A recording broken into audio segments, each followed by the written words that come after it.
Assalamualaikum warahmatullahi wabarakatuh. Alhamdulillah, Masya Allah, detik-detik menjelang Ramadan ya. Berbagai macam persiapan sudah disiapkan. Tidak hanya ruhani, jasmani, bahkan persiapan perbekalan dalam makanan juga disiapkan. Nah, mungkin di antara kita ada yang bertanya di dalam hati nurani kita atau dalam benak pikiran kita tentang penyakit yang kita alami. Ya, apakah betul Ramadan ini kita bisa berpuasa sedangkan kita menderita penyakit asam lambung, GERD, dan penyakit-penyakit lainnya? Nah, para jamaah sekalian, kita meyakini bahwa madrasah kesehatan yang pertama itu adalah puasa.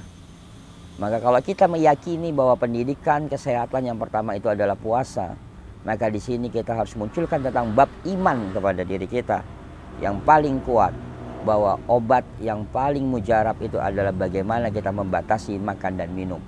Nah, membatasi makan dan minum itu adalah puasa.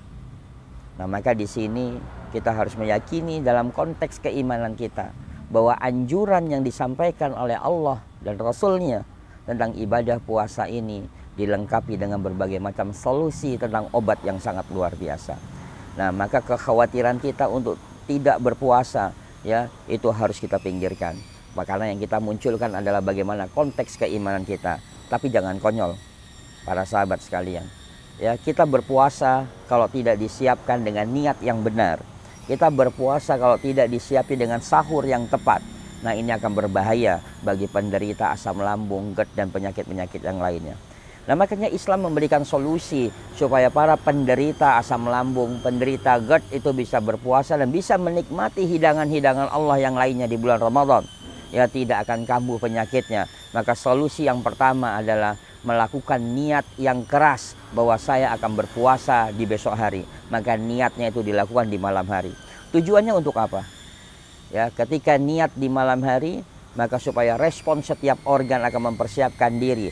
Semua organ akan mempersiapkan diri, akan menjaga diri kita untuk kita sehat.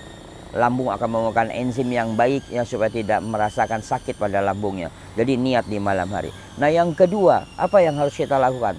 Dalam konteks kekuatan keimanan kita, ya sholat malam sambil kita berdoa kepada Allah bahwa puasa kita nanti yang kita lakukan hari ini adalah obat yang paling baik yang Allah berikan kepada kita.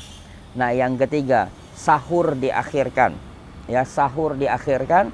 Ya, ingat, sahur kita diakhirkan itu ketika menjelang azan subuh. Jadi misalnya 20 menit atau 15 menit sebelum azan subuh, nah disitulah waktu sahur kita. Nah, kurangin makanan-makanan yang berminyak, yang berlemak, ya. Nah, ini yang harus kita lakukan karena ini juga akan berefek ya kepada orang yang menderita GERD atau asam lambung itu sendiri atau penyakit peradangan pada usus. Nah, yang berikutnya adalah yang perlu kita jaga adalah waktu berbuka.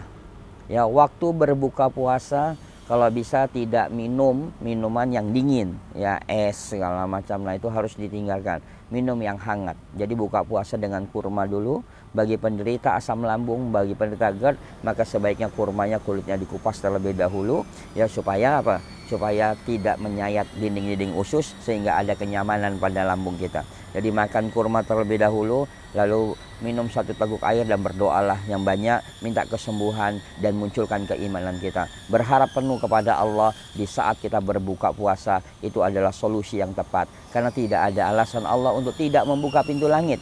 Orang yang berbuka puasa dengan rasa kekhawatiran yang tinggi bahwa ibadahnya tidak diterima, dengan harap yang luar biasa, maka disitulah Allah memberikan kesembuhan kepada kita.